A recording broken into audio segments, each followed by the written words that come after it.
In this episode of Growing Your Sense of Self Through Self-Defense, I'm going to talk about going through fear. There's basically two obstacles to growing the sense of self, primary obstacles: ignorance and fear. Now, ignorance, we're all ignorant in large measure. Right? There's much more we don't know than what we know. Like, think of just the internet. How many websites are there on the entire internet? And what percentage of those are you familiar with? Do you know? Very small. Now, out of the ones that you know, how many web pages are on those websites that you know? Like, think of YouTube. All right, you know that website. How many of the videos on YouTube do you know? And then out of all of the web pages on the websites that you know, how much of that do you know that is accurate? So we know and the internet is just one aspect of the world, right? So we know very, very little. 6 billion people, how many people's names do you know? So being ignorant is the norm, and in fact, it's desirable. We wouldn't want to crowd our mind with everything that can be known. Right? If something's not relevant to our lives, it doesn't influence, impact our lives, it's better off not being known. That's a positive. What's not a positive is being ignorant about things that are important in our lives, things that are relevant to us. So being ignorant about the sense of self, its value, its influence in your life, how to grow it stronger. That's a life-limiting ignorance. The purpose of this program is to help clear that away. Now, even without ignorance, if there's a large awareness of the sense of self and how to grow it, that doesn't necessarily follow that you would do so. Because the second blocker is there, and that's fear. And fear is emotion, and emotions are more fundamental than the rational. So fear can stop. Even if you know what to do, it can get in the way. So what are the fears that we have around this? Well, maybe fear of failure, as if not trying ever leads to success. The fear of being or looking, seeming to look, that's embarrassing because you do something not right. Well, is looking embarrassed better or worse than feeling shamed? The fear of acknowledging that there's something lacking within. Well, we know that there is no perfect sense of self. So by that measure, all of us are lacking. The fear of fear. That's a big one. And I want to talk about that. But first, see that woman back there? I'm going to see if she wants to go outside with me.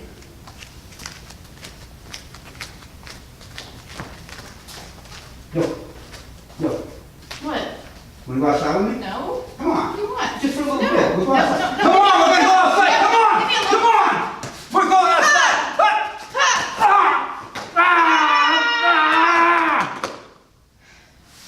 All right. Thank you. This is Miss Robin. We trained together in Hapkido, if you couldn't tell. And Miss Robin, if you want to wait for me a little bit, I'm going to finish talking about what I'm talking about. Then I want to ask you a question. So fear of fear. Well, what is fear? Fear is a wired in our beings. It's the physiological response to the threat, the perceived threat of loss of something significant, our health, our lives of loved ones, something of value to us. And fear is an advantage to be able to have fear. It's a genetic benefit to have fear.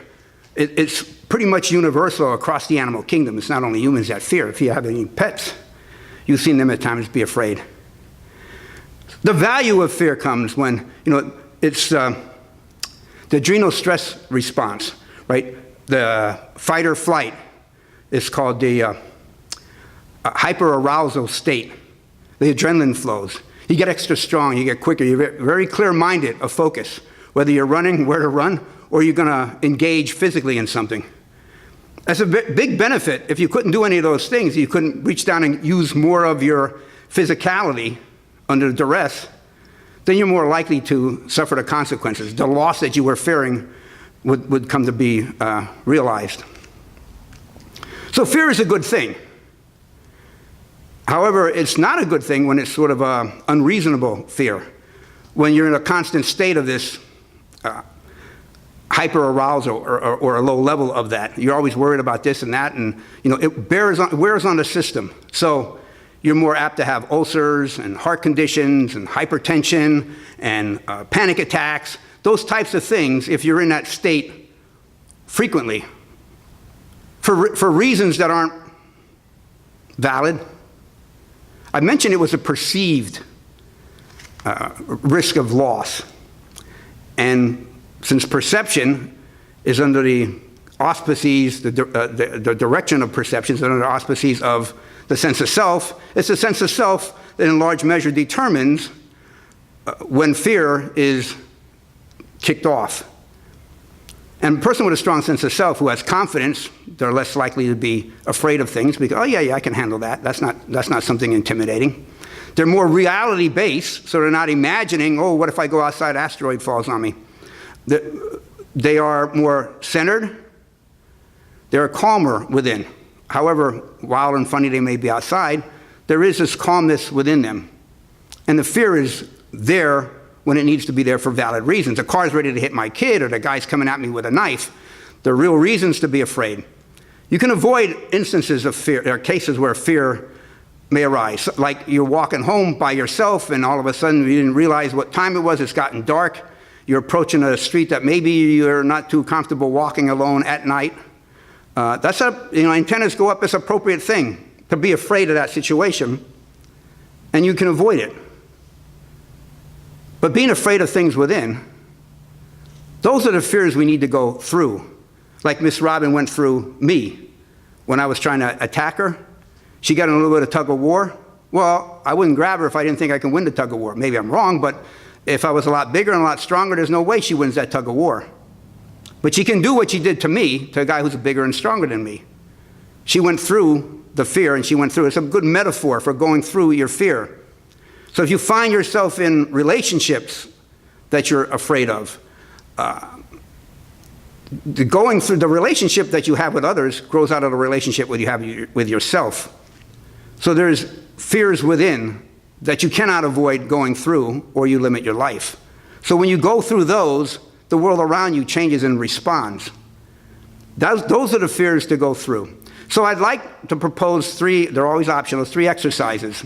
3 levels if you want to think of it. First, think of something, a fear that you had in the past that you went through. A fear of public speaking, trying out for a team, whatever it is. Now, maybe it wasn't a life or death, and it wasn't adrenal stress response. You weren't hyper aroused to go through that. But it was something you felt good about. You thought highly of yourself because this was something that was intimidating to me, but I went through it. So think of something like that. Share it here if you want. You're not compelled to. I like to read them, but that's the first part of the exercise. Second part is think of a case where you backed away from something that was that you were afraid of, that you didn't take that chance, you didn't go out for that team or ask that person out or go for that job or whatever it was because you were afraid, that you boogered out. And think of some case like that. And you can think of the difference, and you can do a thought-feeling experience about how those felt differently, how those were experienced differently, the success and the avoidance. And then the third part, what I'd like you to do is think of a case right now in your life where there's something, a fear that is perhaps blocking you, and you don't want to go into it.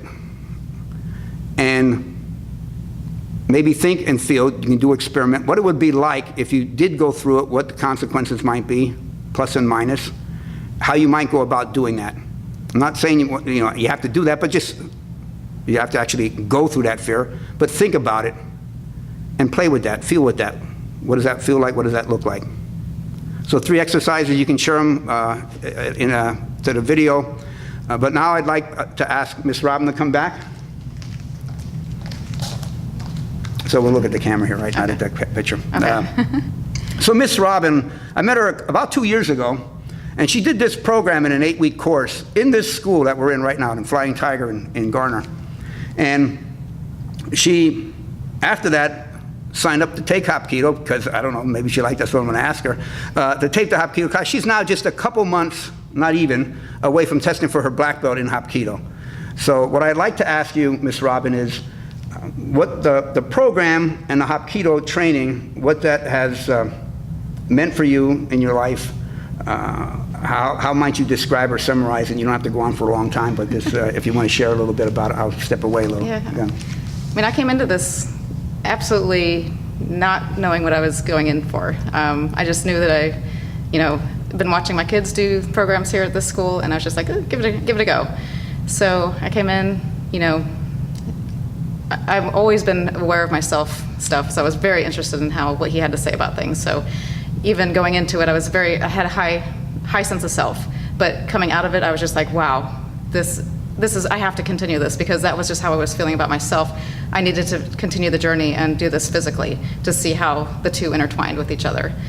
And I'm glad I did. I mean, this was never on my list of things to ever do, but it just totally enhanced my complete self-awareness and presence, and, just, I'm a better person for it. Oh, all right. Thank you so much. That was a great speech. Thanks for those very positive words. And I know you're speaking from the heart. It's very obvious.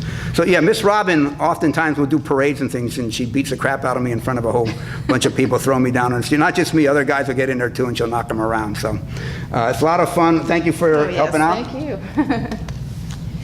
Till next time, kamsahamnida. Kamsahamnida. Toodles. Excellent. Very good. Thank you, man. All right.